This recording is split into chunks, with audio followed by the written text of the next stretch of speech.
It's got 12.5 million views. Oh, yeah. Now, mind you, a study came out now that fillers, it's not even a study, this is a fact, by the way. You guys can go Google this. Fillers don't dissolve over time. That is a lie that they sold you. Fillers migrate and expand over time.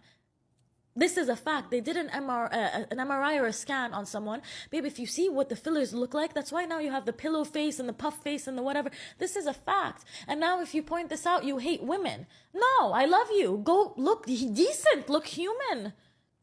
You look like an alien. And I'm supposed to say bravo. So we're both medical aesthetic doctors, and we're going to break down the facts from the fiction from this video that you just saw. So the paper that she's referring to was published in Australia earlier this year in July 2024 and has caused quite the worldwide storm. Now, this paper is focusing on one main thing. How long do dermal fillers last? It's not talking about puffiness, it's not talking about migration, just longevity. So to summarise, this paper, there were 33 patients used, and all of these 33 patients had hyaluronic acid-based dermal fillers placed into their face, particularly in the mid-face region. They'd all had this dermal filler treatment done within the last 2 to 15 years. So none of the patients had it in the last 2 years. So what they did was they utilised MRI studies across lots of different centres, and these patients went and had their MRI scans done, and what they found was that absolutely every single one of them had some sort of remnant of the dermal filler still apparent, even in the patients that had filler done 15 years prior. The reason this is so surprising is because whenever we talk to any dermal filler company, they will always state that these products typically last 6 to 18 months, but everyone's a bit different. I think it goes down to creating a patient plan and a patient journey, because what people might think aesthetics is repeating the same treatment again and again and again once a year. That's not what it is at all, because every single time we're addressing the face, we're looking at where we are today. And that's with the background of treatments that we've had before. So it's not to say that you get something now, in 12 months' time you go exactly back to how you are, because the aging process is continuous. So whenever you see a patient, or whenever there's a doctor-patient relationship with this, it should be the case that there's a full assessment that's being carried out every time, because the needs are always going to change. Going back to that viral clip, now the thing that she said about fillers lasting a lot longer than we were previously told, fully agree with, but a lot more work is needed on that. The other 2 points about puffiness and migration are complete extrapolations, and this isn't true. The reason you get migration is because of incorrect placement of product. This comes down to rogue practitioners, people that don't know what they're doing, getting their hands on dermal fillers, or people not updating their knowledge. The second thing about puffiness, that happens when you have too much product placed in incorrect places, or even correct places but too much of it ends up making you look pillow-faced or puffy, or the incorrect product type is placed. So there are over 200-300 different types of dermal filler products out there, and we always say maybe only 1 or 2% of those are worthy of being used in someone's face. Most of them are utter.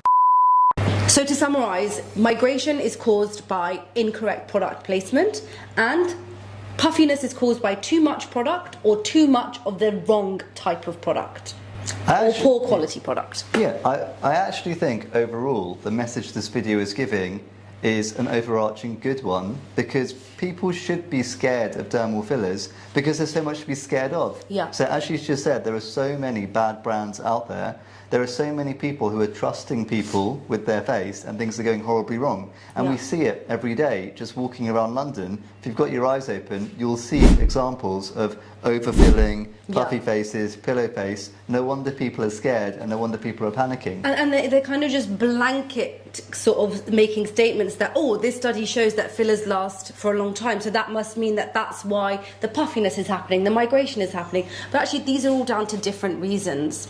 And I think you can understand if people think it's lasting 12 months and people are getting treatments once a year, every year, suddenly the way that they're understanding it is going from, oh, I'm getting this treatment and then it's going and then I'm getting it again, to now I'm just building and building and building and building. And that's why you're hearing words like alienization and creating alien looking features. Yeah. It makes sense why she's taking this angle and taking this approach. So one of the key things to note is that when you get dermal filler treatment done, you should always go and have a review every 2 to 3 years.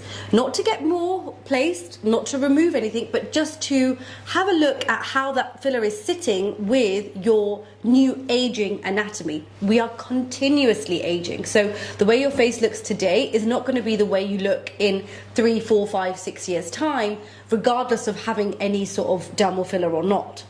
So a good example of this is someone who, say, had their cheek filler done 3, 4 years ago, and they're still really happy with it. It still looks quite nice.